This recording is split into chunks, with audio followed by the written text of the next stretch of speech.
City dreams versus timeless nature, the battle for Aspen View sunrise over mountains. The answer would be no in almost every city, town, and forest, but in the town that is home to one of the oldest and largest aspen trees in the world, though it's more of a forest made up of genetically identical clones. This forest, from which the charming little town gets its name, borders practically the entire area.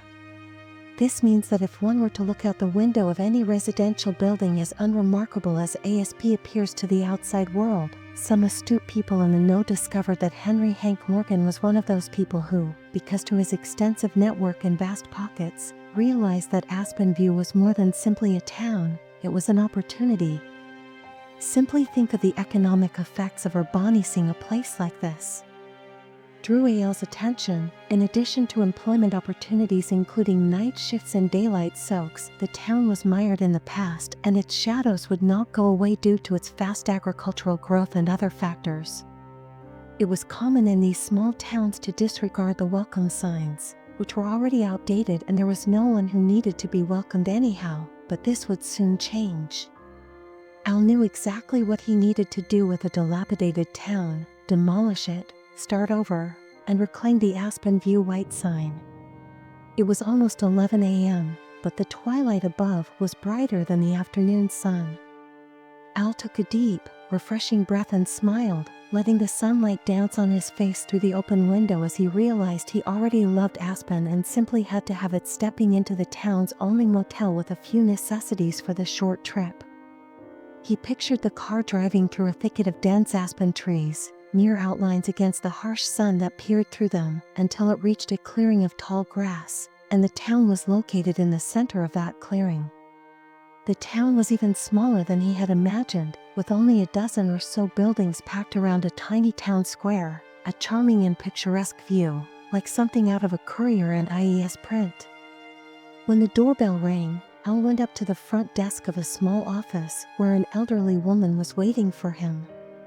He observed as she nodded and smiled politely, saying, "Good evening," while remaining motionless in her tall chair. "Welcome to Sunset Motel." Al chuckled as he sat down his bag. "There isn't much of a sunset here," he said. "Yes." Well, she nodded. "This place is the closest thing to it should you need to rest your head." He nodded as he looked around the place, colorful yet earthy. It must have been the dimmest sight within the entire city. And even still, it was bright as day. The lights that cast onto the woman's pale and wrinkled skin showcased those dark bags under her eyes, far more numerous than the single one that Al brought along with him. "I take it you don't have a reservation?" she asked, likely as a formality. Looking up at Al, he shook his head. "I didn't know I needed one." He smiled, looking about the place. "We're actually completely vacant." She grinned. "So please take your pick." She lifted her hand in reference to the keys that swung silently along the wall, coated in layers of decorative foliage. Al pressed the key marked number 1 into the corresponding lock and pushed it open. An escaping scent of mildew puffing out into the hallway. He turned back to face the woman still seated behind her desk as he asked for an air freshener. "Oh, we don't have those here, sir." What hotel didn't? Trying to sleep while sunbeams poured into the motel room was nearly impossible, but somehow Al managed to squeeze in a solid half hour on the rickety bed head. The blinds did their best to hold back the rays, thanks in part to the greenery that grasped the sunlight along the frosty glass, but it was the optical implications that kept Al awake, not to mention everything on his mind, and the smell the following morning was an odd blend of sunshine and rain clouds, not dark enough to nap and not bright enough to truly wake. The plucky taps across the foggy glass window turned into heavy thuds of rain droplets that rattled the motel and maybe the entire town Aspen View porch, all the while the rain bombarding him from above, his clothes clinging to his frail and aging form. Yet he seemed not to notice nor mind, as if he were completely dry and dandy. When the rain let up, Al decided to take a short meander over to the man carefully maneuvering mud puddles with his pristine shoes as he strolled about the town, feeling eyes watching him from unknown places, yet none were present aside from the old man's mourning. He spat, gesturing a toe as he continued to rock from behind the porch fence as Al approached. His smile diminished. The man, despite being drenched in the thick rainwater, was burnt, parts of his already tanned skin peeling and seared from the sun like a badly cooked marshmallow, fetid pus protruding from the cracks in his wrinkled face. The chair that clacked against the aged wood was also baked, licked clean of its once musky brown color in exchange for a sun-bleached bronze. The most odd thing about him was that he behaved as though nothing had changed. "Good morning," Al said uneasily, looking at the sopping wet man up and down. You need a towel, he said, looking down and realizing that he was soaked. A little water never hurt anybody, he smiled. Al returned the smile, but it was more due to nervousness than true joy at this moment. What brings you by? The man inquired, his dimple smiling face splitting into his paw. I am intrigued about this place, which is beautiful but seems to be abandoned, therefore I was hoping someone might tell me more about it. The old man nodded and clicked a stream of water dripping from his red nose. He looked up, prompting Al to do the same. That sun, he said, failing to squint at the orange-yellow ball, is out here all day and all night. Lots of folks can't sleep when the sun's out. Tell me about it, Al said, scratching behind his neck. You were a city slicker too then, huh? The old man asked. Al nodded. City slickers don't do well out here. That's why I'm hoping to bring the city to you, Al said, unfolding and extending a piece of paper labeled Paring Corners, scribbled with the rush of plans he had drawn late in the bright night with his trusty carpenter's pencil now fidgeting within his sweaty palm. The old man's unblinking eyes grew narrow as they washed over the plans, then darted to that trusty pencil. You a biter? Excuse me, Al said, not expecting that question out of all that could have been asked. The old man lifted his dried out finger towards the hand set around the carpenter's pencil lined with tiny teeth. Yeah, I guess so. Did you taste it? The old man said, folding back up the plans. Did I taste the cedar wood that pencil's made from, or did you forget that it takes a dead tree to make a pencil? How about this paper? He asked, holding it back up to Al, who took it nervously.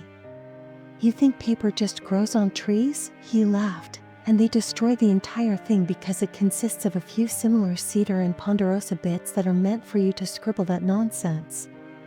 His unwavering eyes gazed solemnly into the sky as his quivering finger kept pointing at the page. You think you're just going to walk into our town and act like you own the damn place just because you got some paper? He asked. He gave a gloomy laugh. No, and this town has been buried multiple times, but it always comes back, even if you try to kill it. The old-timer interrupted. Can you imagine how productive your father would be if he were anything like you? I don't mean to offend you, sir, Al said quietly, crinkling the paper and pushing it back into his coat. I see so many possibilities with this. Al pointed above him. The man said, this town has a long history of men trying to claim it. The old man said, our roots go back to the Ata tribe and nothing has changed since their blood soaked the ground for a town that had never seen night. It appears that there have been some dark days, which is terrible. All right, wait, Atna. What about the amenities? He asked after the old man excused him, followed by a rant and a nod. Al shook his head at the sun.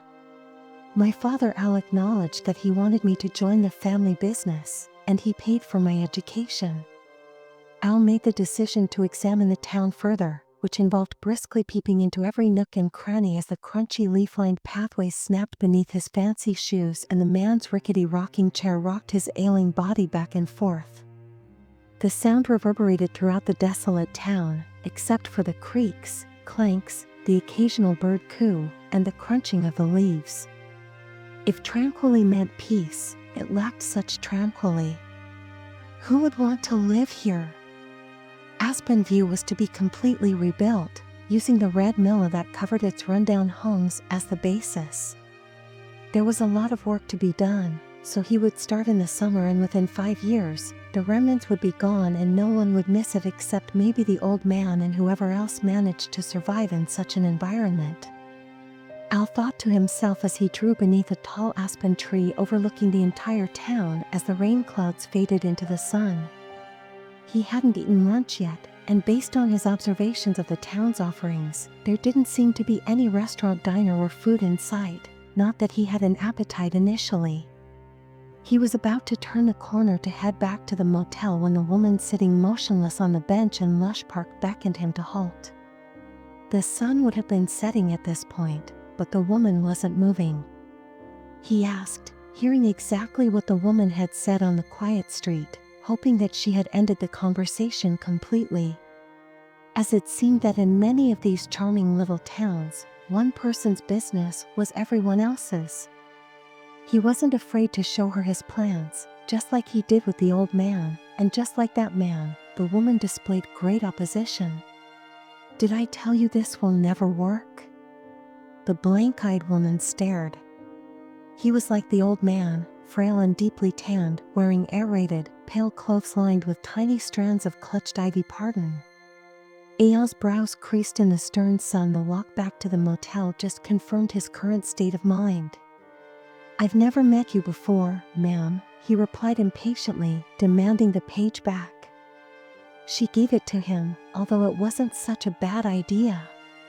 He was driven past the motel and into the nearby drugstore by owls, whose eyes were pierced by the weeds and vines that overgrew into and onto the nearby buildings, the moss that covered a large portion of the narrow path, and the dreary and cramped atmosphere of such a lovely oasis.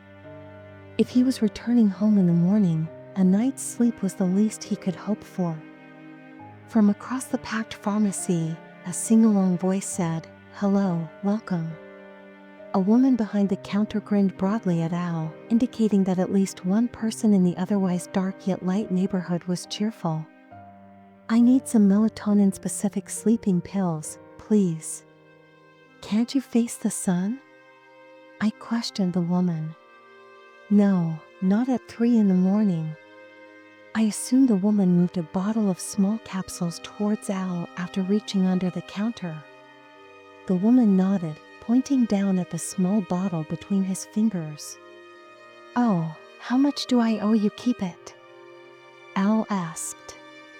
"Yeah, we get that a lot. The sun likes to mess with people's sleep cycles around here. It's not too bad once you figure out how to deal with it."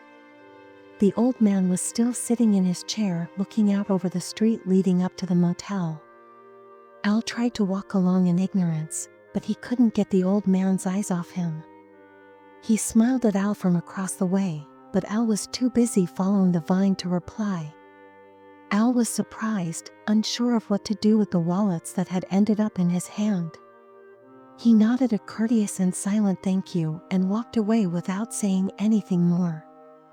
A slender, hardly perceptible green and brown tendril that ran down the old man's roof hung from the fence and led up to his rocking rocker on the wooden porch. From this angle, where he had never been before, Sprout wrapped around the bottom of the swaying chair, these lined up, and he could see it clearly into the back of the old man's head. The old man noticed his gaze and lowered his expression as Al checked into the motel. After about 3 hours of restless sleep, he decided to retire, and he pushed open the motel's office door with a jingle. The woman sat in the same spot, her silhouette cast by the sunlight shining through the window behind her. She wore the same clothes, and her smile was the same as before, but she frowned, unable to hide the hidden joy on her face, which made Al shiver. "Yes," Al stammered, "I have some business to take care of." "I never got your name," she said plainly. "You may call me Al." He put his bag in his car and drove down the lonely road towards the highway, forcing his way past the elderly man who was still rocking back and forth with a smile on his sun-bleached cheeks. "I hope you had a great time here. As they say, you can always take a person out of Al." He smiled plastically before dropping the key on the counter and heading outside into the 4 a.m. For days after his journey, town officials found Alan Ping's body emanating from his condominium. During the inquiry, a grisly discovery was made: Henry was dead. His face twisted into a look of intense pain. His mouth was a jumble of green braided sprigs that choked out of his ulna and esophagus, which was lined with a leafy-colored lining. He had vines and leaves sticking out from behind his eyes, forcing them out of the way so they could reach the sunshine streaming in from the second-story window. When sunlight filtered through the blinds, the condo itself was musty, with bits of plant life floating around in the air. An empty pill bottle and scattered seeds made their way into the carpet. A week after it was found buried in the earth and inserted into the earth, Alan Ping's body was laid to rest.